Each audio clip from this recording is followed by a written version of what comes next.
So அதான் guys, welcome back to taker boys in takers movie review. So இன்னைக்கு நம்ம takers movie ரிவ்யூவில் என்ன படத்தை பற்றி பார்க்க போறோம்னா, நம்ம யாஷ் நடிச்ச the Toxic the fairy tale அப்படின்ற ஒரு படத்தை தான் நம்ம வந்து ரிவ்யூ பண்ண போறோம்.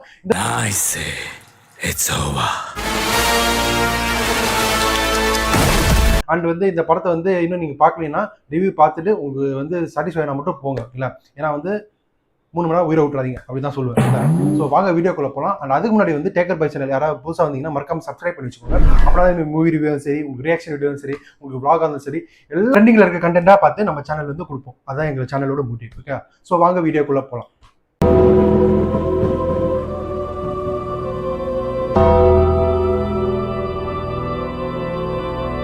டாக்ஸிக் எ ஃபேரி டைல். இந்த படத்தோட கதை எப்படி ஆரம்பிக்குதுன்னா, ஹீரோ எப்படி பில்டப்பாக ஆரம்பிக்கிறாரு, ஹீரோ எப்படி பில்டப்பா சர்வே பண்றாரு, ஹீரோ எப்படி பில்டப்பா முடிக்கிறாரு, அப்படிதான் இந்த கதை.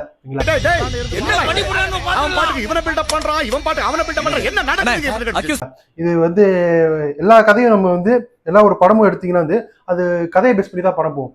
பட் ஆனால் இந்த படம் வந்து ஒரு பில்டப்பை பேஸ் பண்ணியே ஆரம்பிச்சு பில்டப்பை நோக்கியே வந்து கிளைமேக்ஸ் போறதா இருக்கணும். எல்லா படத்துல கதை என்ன சொல்ல வராங்கன்னு நம்ம மறந்து வந்து படத்துல அடுத்த சீன்ல நம்ம யாஸ் என்ன மாதிரி பில்டப்பா கொடுக்க போறாங்கன்னு தான் தோணு இருந்துச்சு. ஆனா இந்த பில்டப் வந்து நல்லா இருந்துச்சா கேட்டா அதுவும் இல்ல, கன்றாவியா இருந்துச்சு.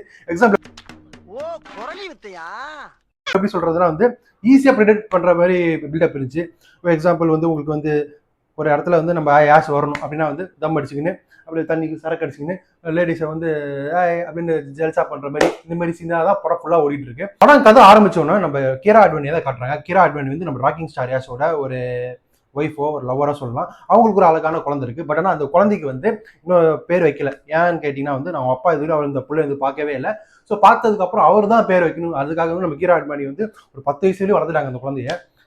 அப்ப எப்படி இருந்துச்சுன்னா, என்னன்னா 10 வயசா வந்து இன்னும் பேரே வைக்கலன்னா அப்ப போறவங்க அந்த பையனை எப்படி கூப்பிடுவாங்க, இதுவே அதுவே அப்படின்னு அதுவே இன்னும் பேர் வைக்காம இருக்காங்கன்றது வந்து என்னன்னா கதை அப்படின்னு இருந்துச்சு. ஸோ அப்பவே நம்ம முடிவு பண்ணிட்டோம், ஆஹா ஒரு 3 மணி நேரம் பெரிய ஒரு தலைவலியில வந்து மாட்டிக்கிட்டோம் அப்படின்னு தோணுச்சு. அதை தாண்டி வந்து நம்ம ராக்கிங் ஸ்டார் யாஸ் வந்தோடனே வந்து கீரா அட்வானியை போட்டு தள்ளுறாரு. ஸோ அதுக்கப்புறம் வந்து இந்த கீரா அட்வானியை இவர் லவ் பண்ணி கல்யாணம்லாம் பண்ணல. கீரா அட்வானி கூட ஒரு ரிலேஷன்ஷிப்ல இருந்தாரு. அந்த ரிலேஷன்ஷிப் பிரேக்கப் பண்ணி எதுக்கு கீரா அட்வானி கொண்டாரு தான் இந்த படத்தோட கதை ஆரம்பிக்குங்களா. இந்த முறை யுத்தம் வேற.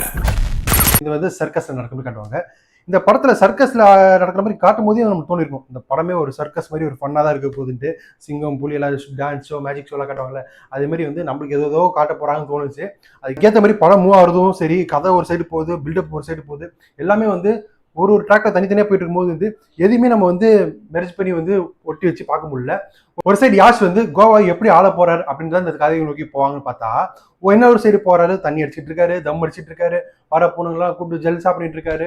ஏன்னா நம்ம வந்து 3 மணி நேரம் ஒரு கமர்ஷியல் படம் பார்க்க வந்தோமா, இல்லை ஒரு 3 மணி நேரம் வந்து ஒரு ஃப்ரீ ப்ரொமோஷன் பிட்டு படம் பார்க்க வந்தோமான்னு தோன்ற இருந்துச்சு. நம்ம யாஷ் வராரு, வந்து பிசினஸ் பேசும்போது தம் அடிச்சுட்டு இருக்காரு, பொண்ணுங்களை பார்க்கும்போது சரக்கு அடிச்சிட்டு இருக்காரு, அண்ட் சரக்கு அடிச்சதுக்கு அப்புறம் பொண்ணுங்களோட மேட்டர் பண்றாரு. இதே தான் படம் போயிட்டு இருக்கு. தவிர வந்து படம் ஒரு ஸ்டோரி நோக்கி மூவ் ஆச்சா கேட்டா கண்டிப்பா இல்ல. வந்தா சுட்டா போட்டா ரிப்பீட், வந்தா சுட்டா போட்டா ரிப்பீட். அதுக்கு மேல வந்து என்னடா இந்த படம், இது என்னதான் சொல்ல வராங்க அப்படின்னு தோன்றது. கீரா அட்வானிக்கும் இந்த யாஷிக்கும் நடுக்கிற லவ் ஸ்டோரியே ஃபர்ஸ்ட் ஹாஃப் உள்ள எடுத்து வச்சிருக்காங்க. இந்த ஃபர்ஸ்ட் ஹாஃப்ல இந்த லவ் ஸ்டோரி எடுப்பாங்க பார்த்தா இவரு கீரா அட்வானி எத்தனை வாட்டி இந்த கில்மா பண்ணார் அப்படின்றதான் நம்ம என்ற மாதிரி இருந்துச்சு. அவ்வளோ பெரிய லென்த்தா எடுத்து வச்சிருக்காங்க அந்த லவ் ஸ்டோரியை. கிட்டத்தட்ட 1.5 மணி நேரம் கிட்ட ஃபர்ஸ்ட் ஹாஃபே முடிஞ்சிருச்சு. அவ்வளோ பெரிய லென்த் ஒரு ஃபிளாஷ்பேக் ஒரு லவ் ஸ்டோரிக்கு வேணும்னா கேட்டிங்கன்னா கண்டிப்பாக இல்லை. சிம்பிளாக முடிச்சிருக்கலாம், பிடிச்சிருக்கு பிடிக்கல அப்படின்ட்டு. அதை தாண்டி ஒரு இழுன்ட்டு இதில் நடுவில் வந்து இவருக்கு வந்து இன்னொரு பொண்ணு மேலே அதுதான் ஃபர்ஸ்ட் லவ் ஆக்சுவலி. புரியுதா உங்களுக்கு? அதனால ஃபாலோ பண்றீங்களா? அதான் படம் அப்படிதான் எடுத்து வச்சிருக்கேன். என்னங்க எனக்கு ஒண்ணுமே புரியல. அதுதானப்பா எனக்கும் புரியல. ஃபர்ஸ்ட் லவ் அந்த பொண்ணை கல்யாணம் பண்றதுக்கு எல்லாம் செட்லாம் பண்ணி வச்சு மேரேஜ் நடக்கிற ஸ்டேஜ்ல வந்து கீரா மேல காதல் பட்டதெல்லாம் வந்து தெரிய வந்து அந்த கீரா அட்வானி வந்து பிரெக்னெண்டா இருக்கிறது வரை தெரிய வந்து அவங்க கொல்ல போறான்னு போகும்போது வந்து நம்ம ஆளுக்கும் வந்துடும், அவளை கொல்லக்கூடாது, அது ஏன் ஆளு, அப்ப நீ கல்யாணம் பண்ண போறா, இது யாரா அப்படின்றத கேட்குற மாதிரி இருந்துச்சு. கதை இப்படி போகுதா? ஃபர்ஸ்ட் ஹாஃப்லயே சொல்றாங்க எதுக்கு வந்து கீரா அட்வானியை வந்து நம்ம ஆளு கொலை போறாருன்ட்டு வந்து அந்த ஒரு சஸ்பெண்ட் சொல்லியிருப்பாங்க. சஸ்பெண்ட் ரொம்ப கிரிட்டிக்கலா கெத்தா எழுதி வச்சிருப்பாங்க. ஆனா அவ்வளவு பெரிய சஸ்பென்ஸ்லாம் இல்லை. ஏன்னா வந்து இவர் வந்து ராக்கிங் ஸ்டார் யாஷ் இருக்கார்ல, அவரோட அக்கா வந்து நயன்தாரா மேடம், அவங்கள வந்து இவங்க ஒரு சுச்சுவேஷனில் வந்து கிராட் பண்ணி வேறு வழி இல்லாமல் கொண்டுருவாங்க. ஸோ அந்த பழி வாங்குறதுக்காக வந்து நம்ம ராக்கிங் மாமா இருக்கல யாஷ், அவர் வந்து போட்டு தள்ளுறத வந்து ஃபர்ஸ்ட் சீனில் வந்து போட்டு தள்ளுறது தான் காட்டுறாங்க. எனக்கு அதுக்கப்புறம் வந்து அவர் பிள்ளையும் கொள்ற மாதிரி தான் காமிச்சிருப்பாங்க. அதுக்கப்புறம் தான் ட்விஸ்டே இருக்கு, பையனை கொன்னாங்களா இல்லையான்றது தான் இந்த படத்தோட வந்து ட்விஸ்டே இருக்கு. அது நோக்கி தான் செகண்ட் ஹாஃப் போவோம். பண்ணிட்டு இருக்கானம்மா அப்படின்னு, ஜோக்கர் மாதிரி அப்படின்னு. உண்மையிலே ஜோக்கர் தான். எனக்கு என்னன்னா வந்து இந்த படத்துல வந்து நம்ம ராக்கிங் ஸ்டார் யாஷ் நேம் வந்து ராயன், ஓகே, ராயான்னு சொல்லுவாங்க. அப்போ வந்து ராயான்னு இந்த டைட்டில் இந்த நேம் வைக்கும் போதே வந்து நம்மளுக்கு அந்த மைண்ட் வந்துடும். ஃபர்ஸ்ட் சீனை பார்க்கும்போது, இல்லை அந்த ஃபர்ஸ்ட் என்ட்ரன்ஸ் சீன் பார்க்கும்போது, யாஷோட என்ட்ரி சீன் பார்க்கும்போது என்ன சாங்குனா, தூக்கி போட்டு சாத்து ராயா ராயா, ஓகேலா, அந்த ஒரு பாட்டு வந்து அவர் மைண்ட்ல பேசிக்குள்ள இருக்கு. பார்க்குற பொண்ணுங்களாம் தூக்கி போட்டு சாத்து சாத்திட்டு இருக்காரு.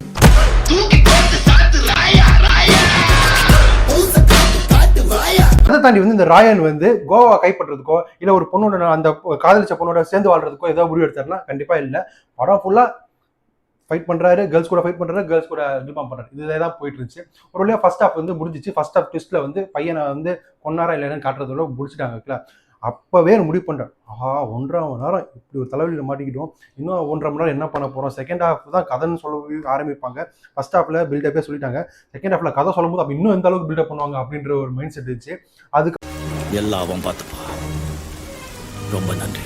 அதுக்கப்புறம் நானும் சரி என் ஃப்ரெண்டும் சரி முடிவு பண்ணோம் செகண்ட் ஹாஃப்ல எப்படி வந்து ஈஸியாக பார்த்துட்டு ஓட்டுறதுன்ட்டு.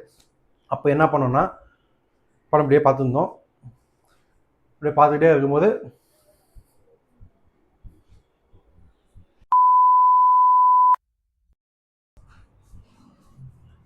புரிஞ்சுதா, இப்படிதாங்க படம் பார்க்க முடியலன்னு கிளம்பி வந்துட்டாங்க.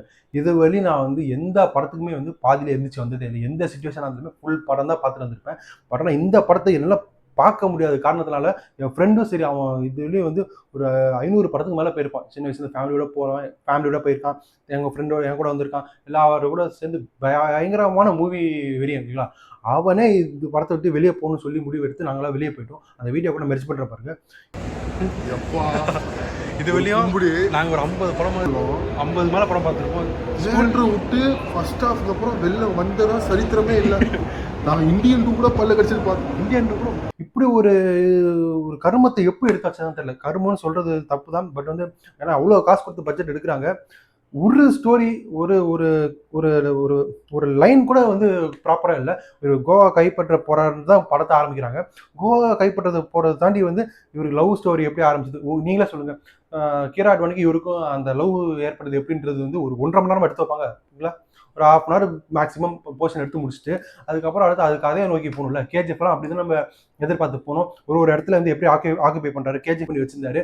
ஒரு இடத்துல போயிட்டு தங்கத்தை எப்படி தோன்றாரு, ஒரு ஏரியாவாக போயிட்டு எல்லாரும் பிஸ்னஸ்லாம் எப்படி பண்ணுறது காமிச்சிட்டு ஒரு அழகாக காமிச்சிருப்பாங்க.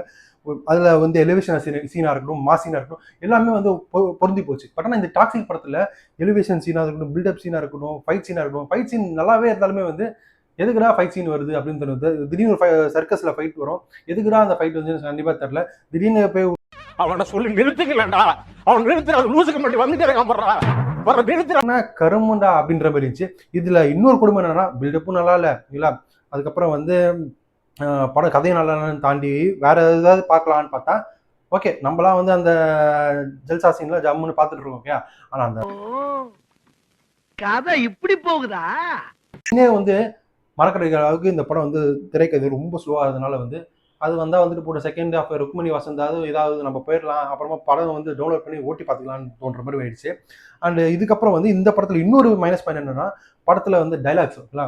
இது வந்து கன்னடா ஒரிஜினல் லாங்குவேஜ்னால வந்து அதில் ஓரளவுக்கு ஓகேவா இருக்கும் போல இருக்கு. பட் ஆனால் தமிழ் டப்பு வந்து கன்றாவே இருக்கு. என்னென்ன டைலாக் சொல்கிறோம் பாருங்களேன்.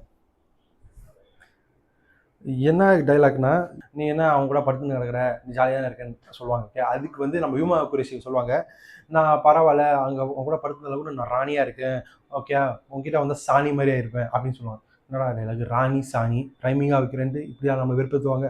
அண்ட் அதுக்கப்புறம் என்னடா டைலாக் இது, எவன் எழுதி கொடுத்தானே அது இப்படி பேசிட்டு போறான். அப்புறம் வந்து கோரத்துக்கு வீரத்துக்கு வீரியத்துக்கு அப்படின்னு நம்ம யார் சொல்லுவார். என்னடா டைலாக் இது, கோரத்துக்கு வீரத்துக்கு வீரியத்துக்கு. அதுக்கப்புறம் வந்து ரகம் ரோகம் அவங்க சுத்தமாக டோட்டலி டிசப்பாயின்ட்டுங்க. கண்டிப்பாக இந்த படத்தை வந்து இவ்வளோ நான் ரிவ்யூ கொடுத்ததுக்கப்புறம் இவ்வளோ ரோஸ்ட்டை தாண்டி வந்து மன உளைச்சலை வந்து போட்டுறாங்களா. இதை தாண்டி வந்து இந்த படத்தை நீங்கள் வந்து யாராவது பார்க்கணும்னு தோணுச்சுன்னா எதுக்காக பார்க்கலாம்னா, கண்டிப்பாக நாலுலேருந்து வந்து பிவிஆர், ஏஜிஎஸ், அப்புறம் ஐநாக்ஸ், அப்புறம் லுக்ஸ், இந்தமாரி மால் தேட்டரில் கூட படம் ஃபுல்லாக வந்து ஸ்டாப் ஆகிடும். ஓகேங்களா. நீங்கள் யாராவது லவரை கூப்பிட்டு போயிட்டு தனியாக டைம் ஸ்பெண்ட் பண்ணணும், அந்த படத்தில் கூட நல்ல சீன்ஸ்லாம் இருக்குங்களா. ஸோ பார்த்து நம்ம கொஞ்சம் ஜாலியாக இருக்கலாம் அப்படின்னு முடிவு பண்ணிங்கன்னா கண்டிப்பாக டிக்கெட் புக் பண்ணி போங்க. கார்னர் சீட்டாக எல்லா சீட்டும் கிடைக்குங்களா. இங்கே நீங்கள் என்ன இது டிக்கெட் புக் பண்ணிங்கன்னா ஒரு 10 ரூபா கழிச்சு இன்னொருத்தர் 2 பேர் உட்காந்துருப்பான். அது உங்களை மாதிரி தான் வந்திருப்பாங்களா. ஸோ அந்த பேஸ் பண்ணி வேணால் நீங்கள் படத்துக்கு போங்க. படத்தில் ட்ரோல் மெட்டீரியலும் இல்லை, எந்த மெட்டீரியலும் இல்லை. படம் வந்து கம்ப்ளீட்டாக பில்டப் எடுக்கிறேன்னு சொல்லி நம்மளை வந்து 3 மணி நேரம் கொள்ளுட்டாங்க. அதெல்லாம் நாங்கள் 1.5 மணி நேரத்தை தப்பிச்சு வந்துட்டோம். 3 மணி நேரம் ஃபுல்லாக மாட்டினவங்களாம் என்ன ஆகுதுன்னு தெரில எங்களுக்கு. தாங்க முடியலையே, தலை வலிக்குதுடா, தலை வலிக்குதே. முடிச்சுட்டு வந்து ரிவ்யூ பார்த்துருப்பீங்க, அவங்கள்ட்ட கேட்டு தெரிஞ்சுக்கோங்க.